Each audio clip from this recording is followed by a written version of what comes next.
Hello my lads, what is up? So in about 3 days Victoria 3 is releasing, and as I promised I am making this video to basically explain why not only am I not hyped at all, but I also expect it to be a complete dumpster fire, because I am a toxic chud. As this guy aptly explains, I am just a hater and I need to touch grass. So yeah, let me explain my reasoning a little bit. But before we get started, let's see something. As you can see, exactly 2 hours ago, many of these so-called content creators, as they like to call themselves, released Victoria 3 gameplay videos at the exact same hour. So we can safely assume that Paradox has green-lighted their marketing department to allow their sales to begin marketing the game through YouTube videos and shit. And these videos in general are rather worthless actually. To begin with, all of them are most likely paid promotions. All of them got the release version of the game earlier than everyone else. So everyone is basically obligated in a way to be positive about it. And in many ways it is pissing me off. It almost feels like false advertising. But yeah, let's stop with the intro and let's get right into it. And I will begin by pointing out that my main gripe with this upcoming release isn't necessarily the war system, which it is, but it is one among many ones, and the reason why I need to point this out is because for a lot of Victoria 3 sales, their main defense is pointing out that Victoria 3 isn't going to be a war game, it's going to be a game all about economics and shit. But don't worry, I am about to sit on the Victoria 3 economic system very thoroughly. But I will begin with the war system because I just wanna get on with it and move on to the more important stuff. So, to put it bluntly, Victoria 3 war system is basically Risk, if you have ever played the Risk board game. And following the dev diaries, you should know exactly what I am talking about. Basically, you raise regional armies which you have absolutely zero control of, and if you are at war with a country or in the process of going to war with a country, you can tell your troops to teleport to that front. And once they are teleported to that front, you have two options. You have attack or defend. And that's about it. If you press the attack button, they will continuously attempt to progress through the front. And if you press the defend button, they will quite simply do nothing. This has caused quite a lot of controversy among the player base, and I just want to point out a few things and deconstruct some of the most basic arguments that most defenders of this system usually make. One of the most common arguments is, oh, this system actually makes sense, because leaders historically did not have control of the army during that period. They would just give some abstract orders and it would be the generals that would carry out the war, right? Well, no, that's actually factually wrong. Nor that it really matters, but in the 19th century it was very common for the heads of government or monarchs to participate in battles. Perhaps you may be aware of the Texan-Mexican War, where the leader of Mexico famously got captured and that saved the Texans from destruction. In Southern America, in politics, it was extremely common for the heads of government to lead in war. And in Europe, Napoleon III famously helped the Italians against the Austrians, and he also fought in the Franco-Prussian War, where he also got captured, which significantly affected the outcome of the war. But even then, that's not really the biggest problem with this argument. Because even if that indeed was the case, and those people weren't wrong, and indeed leaders didn't really lead armies during that period, that argument is still fucked. And the main thing that makes this argument absolutely fucked is that it implies that your generals actually manage the war in a meaningful manner. And let me tell you, that is not what is happening. Because let me tell you, if there was such a system where, let's say, your marshal or your minister of defense had indeed basically artificial intelligence and control of military resources and basically run the war for you, I would actually like such a system. But that's not what you're getting. That's not what we're getting. What we're getting is fucking risk. You choose how many units you want to send, 20, 30, 40, 100. You choose the front you want them to go, and then you either press attack or defend. There is zero control that the military brass has over the conflict. It's not as if your generals take individual control of the armies, the brigades, the divisions, and make decisions based on their assessment of the strategic situation. The generals are basically brain-dead entities that only just give a few bonuses to the troops they control based on their traits, and everything else is basically managed by the player in an extremely limited way. 3 buttons basically: the attack button, the defend button, and the standby button, which basically takes the army away of the front and back to their original province. And about that standby button, I also want to make an observation which is basically indicative of just how abstracted to the point of being nonsensical this system is. Troops do not have actually any tangible form on the map. So let's say with modern borders, if you were Russia and you were at war with, let's say, Mongolia, and you had appointed their 50 brigades, let's say, and you were winning by a huge margin, and suddenly you also go to war with North Korea, so you would expect that you would be able to delegate troops from the Mongolian front, right? Oh, that's good. Good thing that I have so many troops up the Mongolian frontier. Now, instead of having to mobilize troops from all over Siberia or European Russia, I can just delegate them from the Mongolian front, right? And you would be fucking wrong.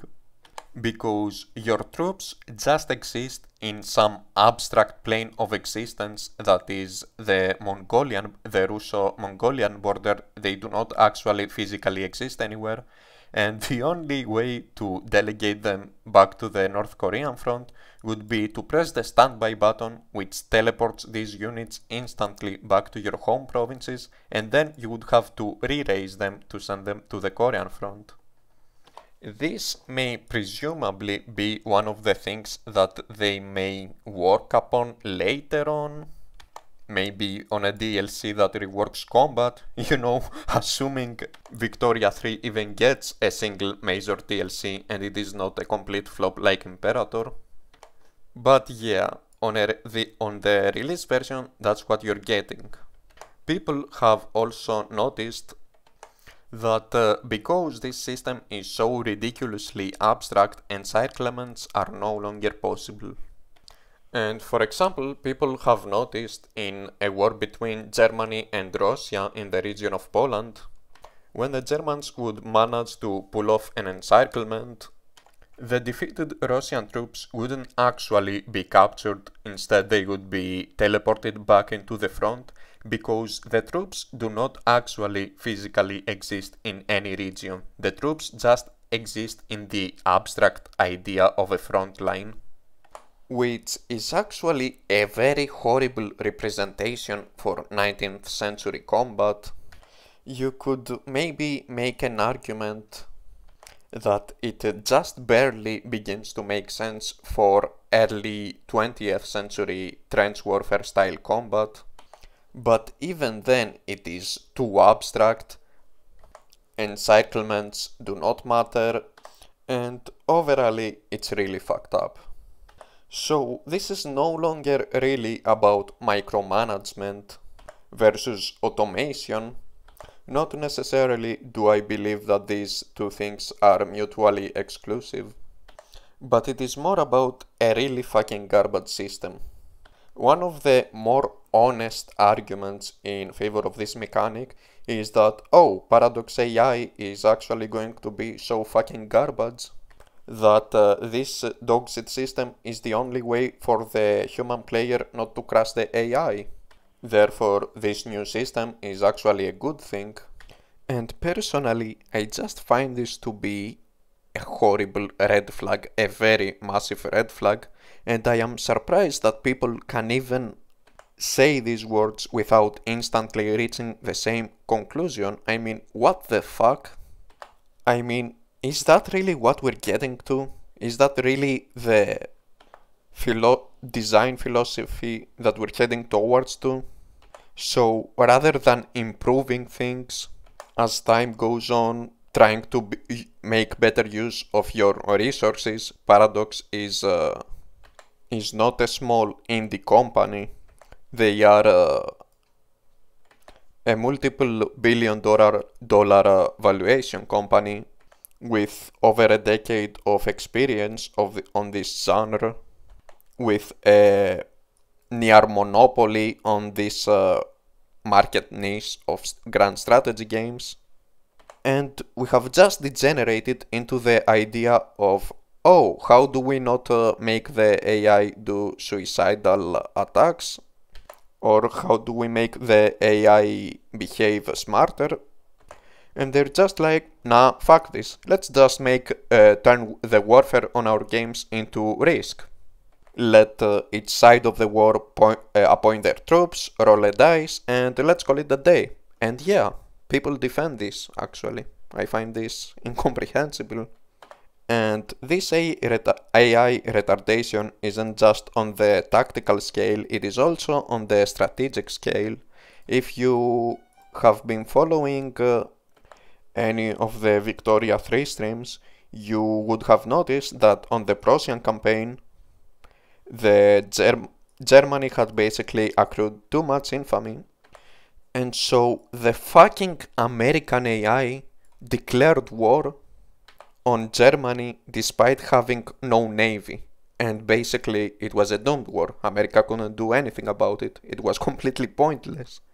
And the devs were like, oh, America declared the war because they thought that other countries would also declare war, whereas Germany actually had a truce with them, and that's why it happened. But what the fuck? When a country declares war, can't it make a simple check to see if it even has naval access to their enemy?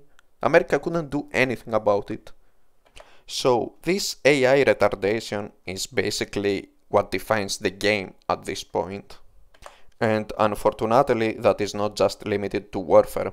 But anyways, aside from these people, there is actually a third group of people. And these people may actually be philosophically the most honest ones. And they're like, well, fuck, you know what? Fuck war. I am bad at these games anyways. I cannot press buttons and shit. Fuck war. I don't care about war. I don't want a war game.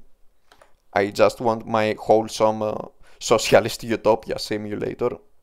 And that's fine. I actually respect the honesty rather than trying to cope in all sorts of stupid ways about what appears to be an objectively bad mechanic. But these people may actually be surprised to find out that rather disappointingly, the economic aspects of this game are going to be just as garbage as the war aspects, if not much more garbage. Now, for some of the hopefully optimistic types regarding the outlook of this game, a common argument was, oh, well, it actually made sense that the war is in this city-state because this is actually an economic simulator. It is a game about geopolitics and economics and managing, being a statesman, managing your country. It's not a war game, so you should fuck off because the economy and the politics is where they spend the majority of their resources, right? Well, let's see what the lead dev of this game has to say about this. What was the most challenging thing to code develop for this game? The military system, by far, perhaps surprisingly to some. And the thing that I found really funny about this, take your time to read this if you want, is the surprisingly to some part, because if you have actually been following the dev diaries regarding anything that is not war related, and if you have seen the leak and how it plays out and seen their streams about the economy, you would not be surprised at all. The economy is so dog-shit and so simplistic, perhaps even non-existent, that it is hardly surprising that the military system was the thing that they put the most work to. So, for a short introduction into why this is the case, let's talk a little bit about the Victoria 2 economy. So, Victoria 2, for all its limitations, bugs, outdated aspects, and other technical things regarding its economic system, it had two very remarkable aspects and perhaps unprecedented. So, those aspects were: one, the fact that the economy, there was a vibrant private economic activity, and two, that goods were actually tangible, they were in circulation, and that the system was relatively close. And what does that mean? It means that if a factory wants to produce steel, for example, it needs iron and it needs coal. And in order for that factory to gain these resources, they will attempt to import them, ideally from their own country or market sphere. But if that's not a possibility, they will have to import them from abroad with perhaps some tariffs at an extra cost. So they pay for these resources in the market, they pay for the appropriate cost, then they produce an output proportional to what they imported, and then they attempt to sell it. And if they somehow find no access to these resources, they do not get to sell their steel. And if they produce the steel but somehow do not find buyers due to low demand, they will not be able to sell it. They will have the steel, but they will have no buyers, and thus they will lose money, because all of the unsold production is wasted, basically. And it basically has this active, vibrant, and relatively sane ecosystem where your people make all sorts of decisions, economic decisions, life decisions, and stuff relatively on their own. And they can thrive on their own. They do not necessarily need a daddy state to control their lives. In Victoria 2, you could in theory just pick a country and have a political system that does not forbid citizens from building up the country. And you could just let the game play out on its own. And it wouldn't necessarily be the most optimal way to do things. But the key takeaway here is that you have an active ecosystem and you attempt to interact with this ecosystem in relatively indirect ways. You are not this omnipresent entity that micromanages the aspect of every single aspect of a civilian's life. And this is what many of us fell in love with. This is why Victoria 2 has such a quote-unquote loyal following throughout the years, despite being a rather dated game with its flaws. It is not necessarily because of the time period, though the time period does bode well with the economic mechanics, considering that it is the dawn of the Industrial Revolution, basically.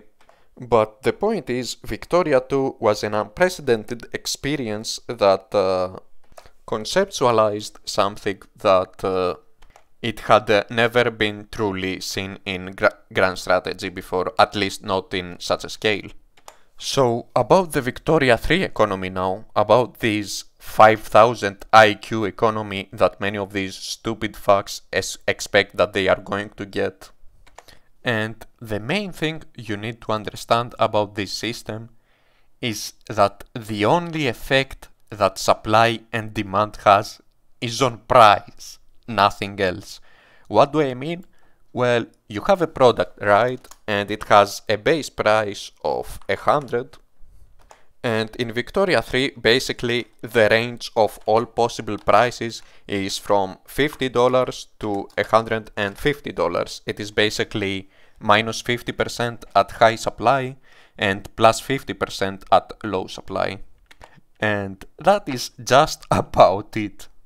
And with an exception regarding factories, that is just about the only effect that supply and demand mechanics have on the system as a whole.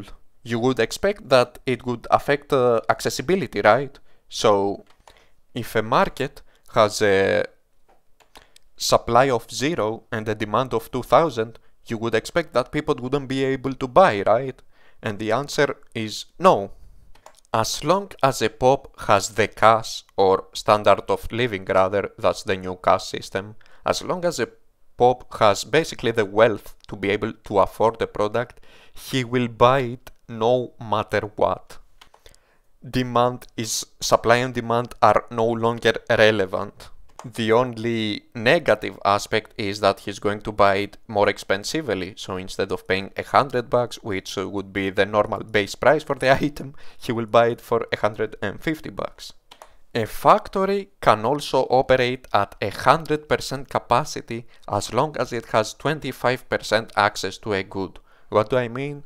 Well, let's say that you have a factory and it has demand for 10,000 units of coal, for example, but your market only has 2,500 units of coal.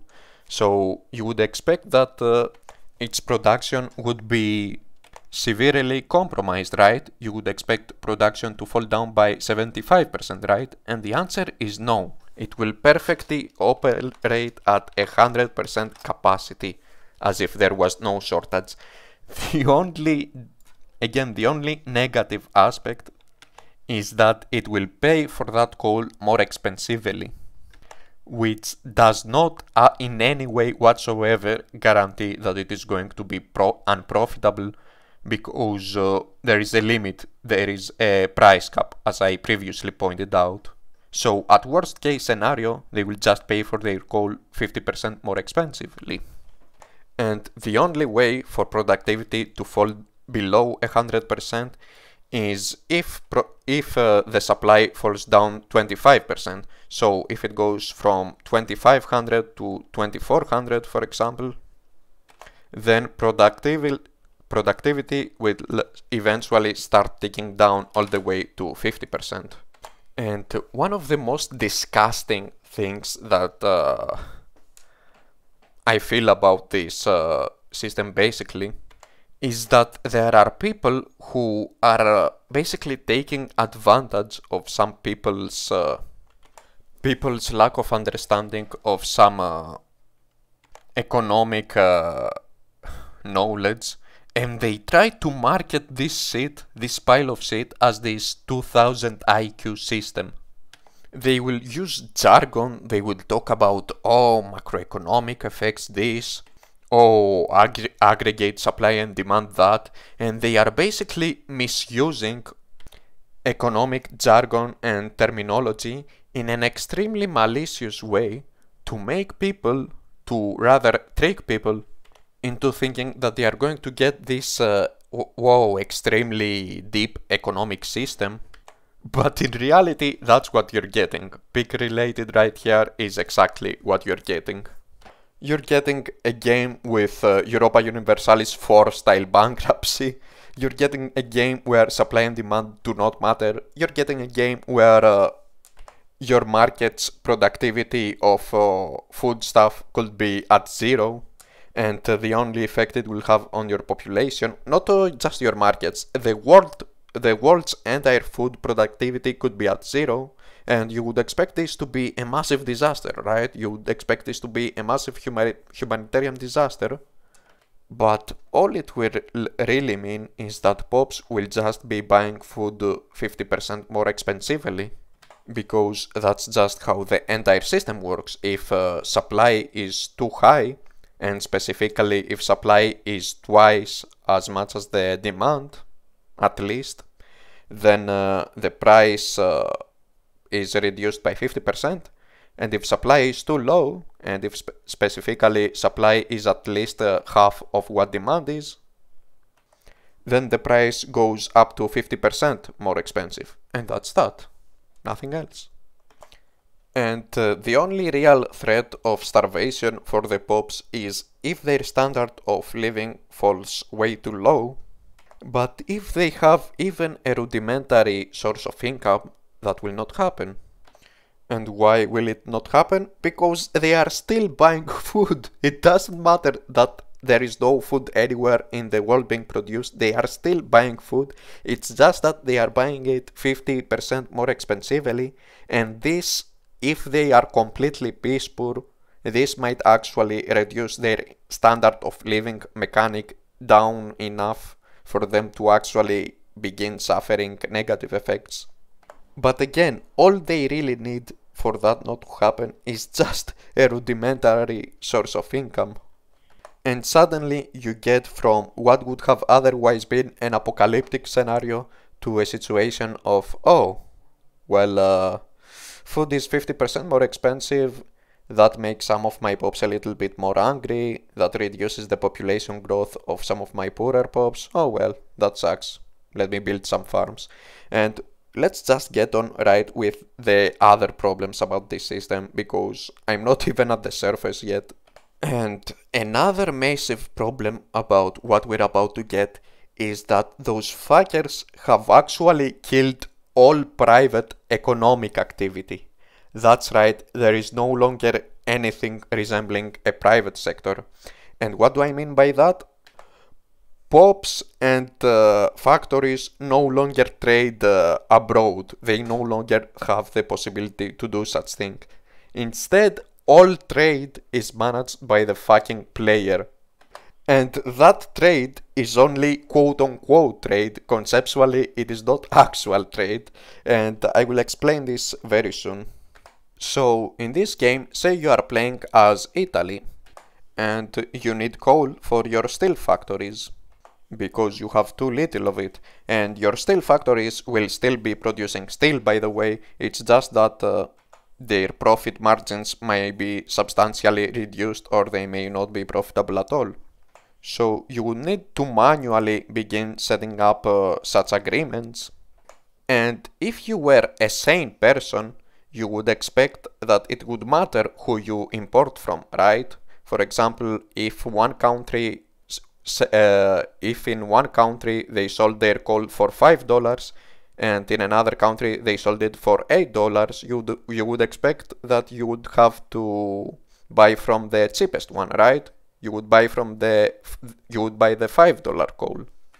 Well, guess again, motherfucker, because that's not how it works in Victoria 3. In Victoria 3, the price of the country you import from doesn't matter.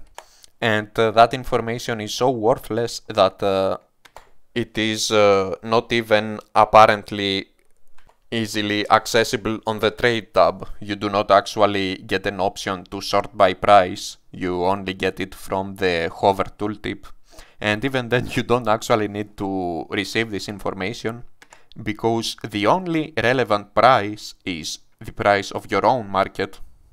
And whether you buy 100 units of coal from the $5 country or the $8 country, the result will be identical. What will happen is that 100 units of coal will be reduced from the other country's supply, and those 100 units will be added to your own country's supply, and then things will be recalculated to determine what the new price is going to be. Price change is instantaneous, by the way. In Victoria 2, prices would increase by increments like in normal economies. But in Victoria 3, all price changes are instant.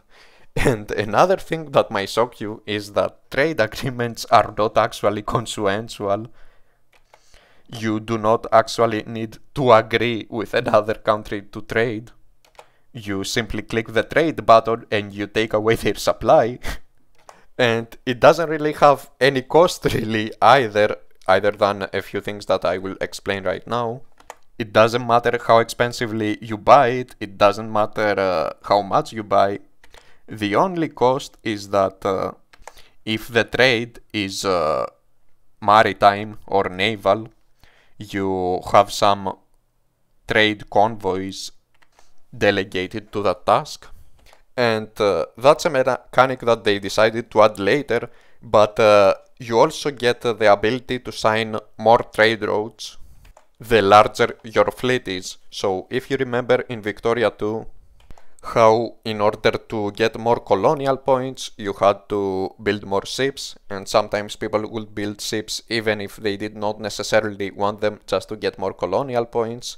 Well, in Victoria 3 it will be kind of the same, but with trade. So the more ships that you have, the more trade mana you generate, so you can set up more trade routes. And other than those two things, trade doesn't actually have any cost. So if you are a resource poor country, you do not necessarily have a massive inherent disadvantage. Oh, you want to industrialize but you do not have coal? Well, just import 200 units of coal from England. They cannot actually say no. And another thing that makes this process tedious is that the AI can do the exact same as well, and nor do you necessarily ever get notified. You only get notifications if a certain deficit gets too much, or if a factory becomes inherently unprofitable, but otherwise that's it. So a huge part of the gameplay is continuously checking the trade tab basically, and checking out if the prices are at the optimal levels. The best thing to do is basically to find the perfect balance between prices being cheap enough for your pops to have an increased standard of living, while also being high enough for your factories and your other buildings to be profitable. And this combines with another very massive major aspect of Victoria 3 gameplay, which is basically constructions. Now, what I said previously about all constructions being manual, and basically all aspects of a private economy having been removed, these sort of factors with the trade system and the gameplay loop appears to be a sort of a cookie clicker style gameplay, because this game actually has construction mana. I believe that all countries start with 25 construction slots, which doesn't actually mean you can build 25 buildings at once, because most buildings require multiple construction points, and basically you try to have those slots constantly filled up, and not ever having something built is a waste actually. And as you do this, you actually have to constantly switch to the trade tab, because oh, you upgraded your farm, well, now your wheat supply has swifted, it has actually increased, and on the one hand that's good, that means that your pops buy wheat cheaper, and your let's say liquor industry also has better profit margins. But oh wait, what's this? What if you are already at the minimum price? Well, in that case it's kind of a waste not to sell anything, so you might as well sell some, so that you can generate money from tariffs. So you trade some of it away.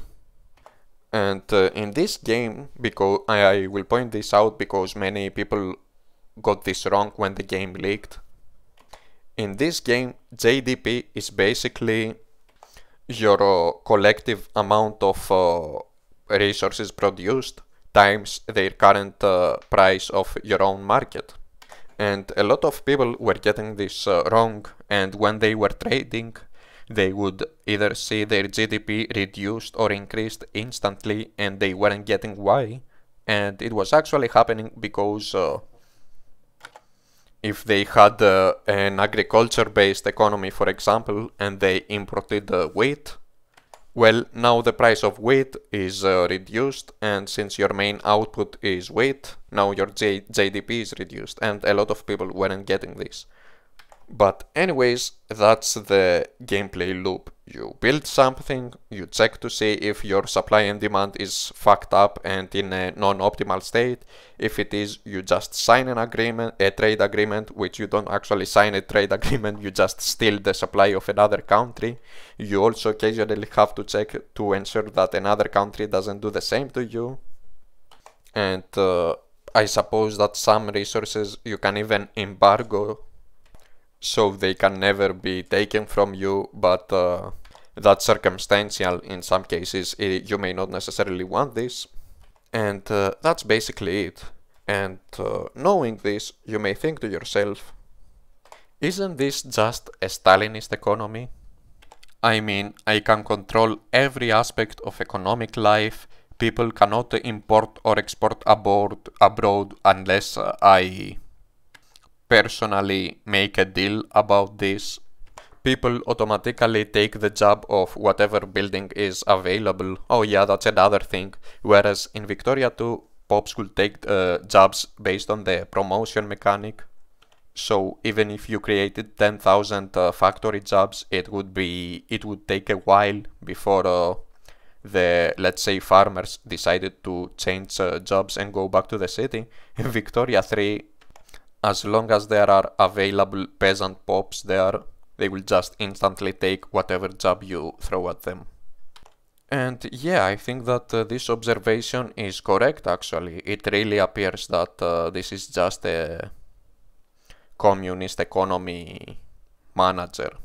And every single country, from the start to the game to the end of the game, and from China to England, and from the Zulu to Sweden, and from America to Brazil, is basically a communist command economy, regardless of their policy. Their policies only just change a few superficial things and change some bonuses. And speaking of bonuses, let me show you one thing. So a very important part of how Victoria 3 plays out is that you research technologies and you make political reforms, and the reform system is kind of garbage actually. I will not discuss politics much, if at all, because it is very simple actually. You basically need a minimum amount of support for a reform before you even get the option to pass it, and if you want to pass it, you just click on it, and then a dice roll is basically rolled every month or every year, I am not sure. And thus the reform actually passes within time based on how lucky you are. And the entire political system is basically min-maxing variables and promoting some groups when you want, and promoting others at other times, so you can get the best combination of reforms possible. And when you unlock these reforms, or when you get a certain technology, you unlock new production methods in your buildings. And there is a production method called a worker cooperative, which is basically like a commune where the workers share all of the profits between them. It is as if they have all equal ownership of the company they work at. And it is also basically the most advantageous production method you can get in this game. So this guy asks, are there no disadvantages to worker co-ops?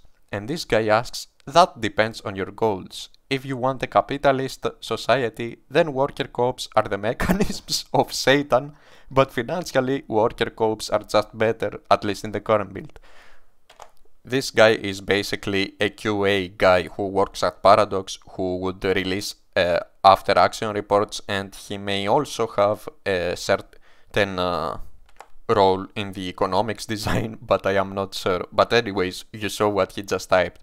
Then this guy asks, is this intended or just a happenstance from the way capitalist mechanics work right now? And he responds, it's just the way capitalists work. They take a lot of profit from the industries by owning the means of production. And this pic right here basically just defines the game that you are about to get.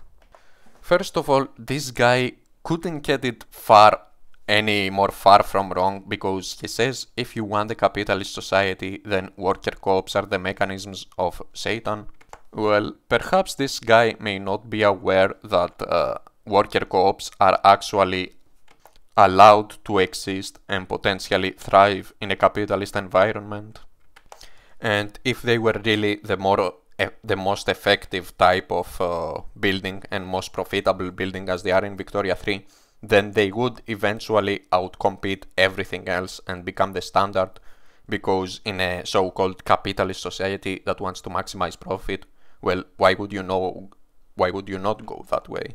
But anyways, the point is, all worker co-ops do is they just remove the capitalist pops, which are basically useless parasites, and they replace them with useful workers like machinists and stuff.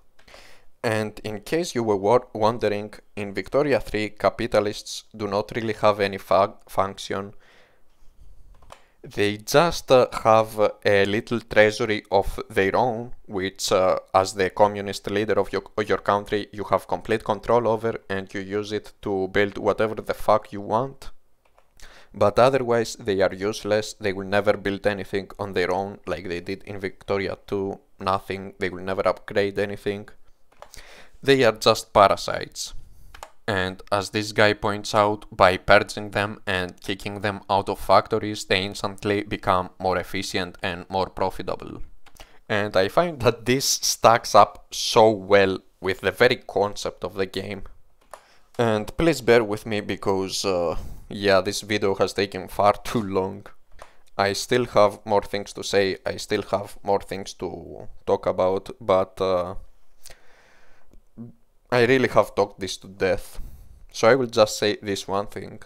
I think that what we are about to get is peak related. Or rather, peak related's power fantasy. You are getting a game where capitalism does not exist in any way, conceptual way whatsoever. There is no free trade. There are no companies or people engaging in any meaningful way whatsoever. You just have a Stalinist command economy, and the only place where quote-unquote capitalism exists is potentially in your state policy, and that doesn't really grant you anything, nor are you really actually capitalist. The mechanics are always the same. You are a communist command economy. And so the most efficient way to play almost always is to go communism as soon as possible, which again doesn't actually changes your mechanics, it just gives you the better bonuses. And this makes peak related be happy. And that's it really. That's all this is really about. This entire thing may just be a power fantasy that was designed by commies, and I'm not really saying this just to sit on commies, because even if you were a commie, you would actually want to compete with capitalism, right? You want to compete with capitalist countries and potentially need to fight in order to outproduce them, right? But that's not really what's happening, because capitalism doesn't exist as a concept. All countries are Stalinist command economies, and the whole point is that you go Stalinist or communist or anarcho-communist. They even have meme anarchy runs possible, and you need to go for these as soon as possible because they give you the best bonuses. And one of the most outrageous policies, and that's something that I only recently found out about, is the tolerance accepted policy. And basically, you can make all your pops, and I am not fucking around, you can make every single pop that you have in your country or that you may not even have in your country, you can make all of them accepted by going for the cultural tolerance policy. And that's it. You pass the cultural tolerance policy, and suddenly every pop from Norway to South Africa and from Mexico to China is accepted in your country. And the opposite of tolerance, which is discrimination, the only thing it gives you is plus 100 to 200 authority mana. Excuse me, I mean capacity. Capacities are not mana, by the way. But anyways, I won't talk about this any further. I am tired. I have been discussing about this in forums to death, and I have found that the consensus is pretty similar with other like-minded people. And by like-minded people, I basically mean people who are not paradox seals at this point. So anyways, before I sum this up, I will ask the following question. Who is really going to like this shit other than a few commies who have an extremely strong need to have their little Stalinist power fantasy? And they are so desperate to have this little fantasy that they are basically fine with being fed shit. Who else is going to like this game? And my answer is potentially nobody. And this is why I believe that not only Victoria 3 will be a bad sequel in the sense that it will not please traditional Victoria 2 fans, nor will it please the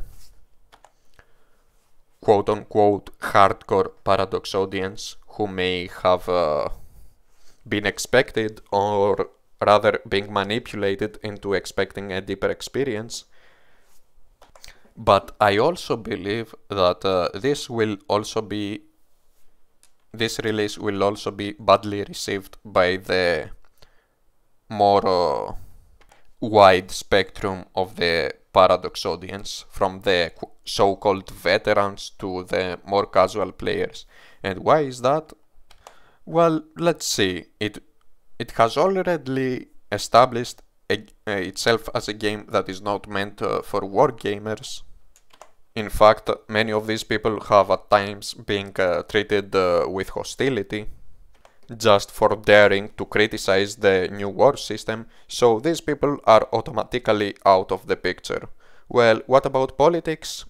Well, politics can be summed down to min-max the variables regarding the interest groups in order to pass the reforms that you want, and most of the time these reforms are going to be left-leaning ones, because those are the ones that give the best bonuses, because there is a clear bias in the development team.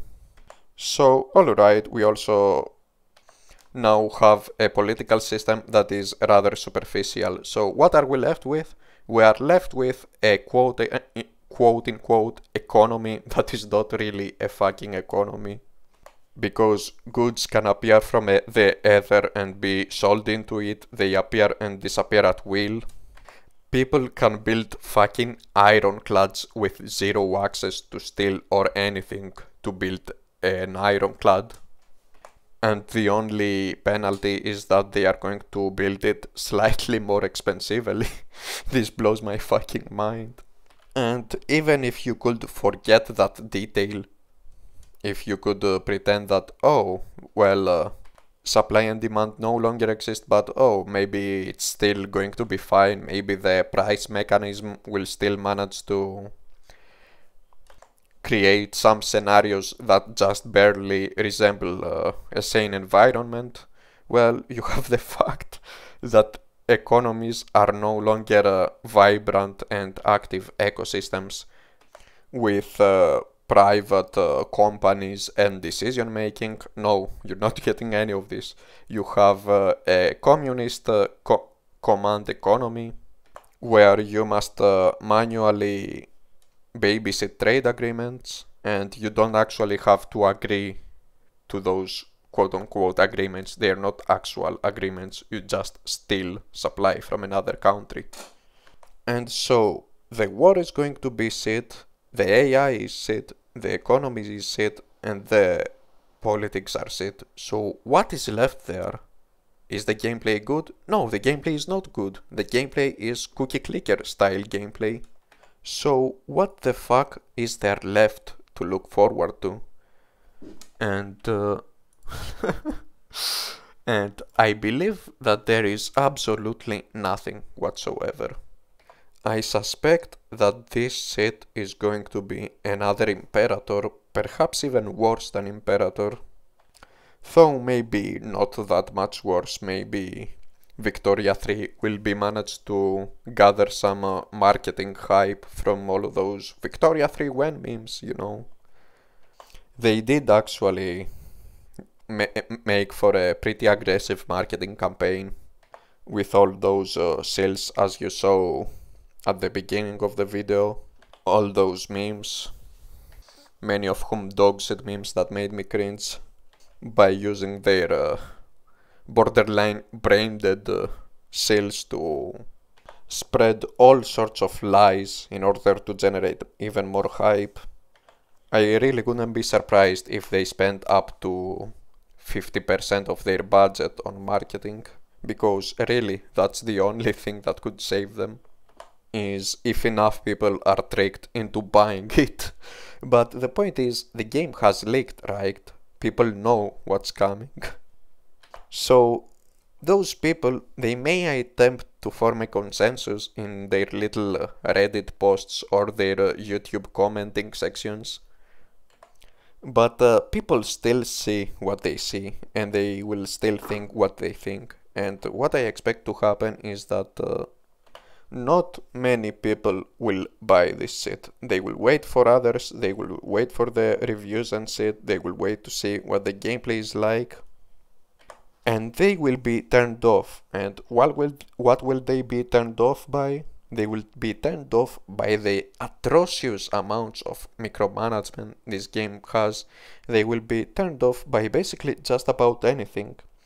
As for the more casual players, I expect them to actually be turned off by this type of gameplay, where they just need to micromanage the prices in order to maximize the profitability of their factories.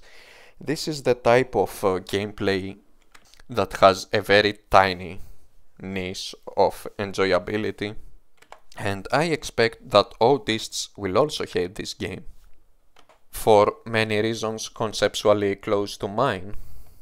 And what does that leave us with? That only leaves us with people who are willing to consume shit as long as their little communist power fantasies are fulfilled, and with basically extremely fanatic Paradox fans, and basically nobody else. Anyways lads, that should be it for this video. For any tankies out there, sorry if I made you burst a vessel or something, but this theory of mine is what I genuinely believe. And I believe that the evidence and behavior we have seen from the devs is kind of consistent with it. And for the rest, for the people who were looking forward for this sequel for years, you know, my fellow Victoria 2 fans, well, I'm sorry to disappoint, but really I'm not responsible for this, right? I am just a messenger. Unfortunately, we're not getting the sequel that we want, we're not getting the sequel that we deserve. We are about to get a really fucking dogshit experience of a game. I am considering live streaming at the release, so that I will have the honor of witnessing this train wreck at a real time and being able to tell you I said so, I told you so. And do not get the wrong idea, I would love to be proven wrong actually. If a miracle happened and the release that we get in 3 days is actually the best game ever, and I was a retard all along, that would be amazing actually. But unlike some delusional people, I really do not expect to see such a miracle. Anyways lads, that's it for this video. Wow, that was quite a long one. And it's funny because normally I would have even more things to talk shit about.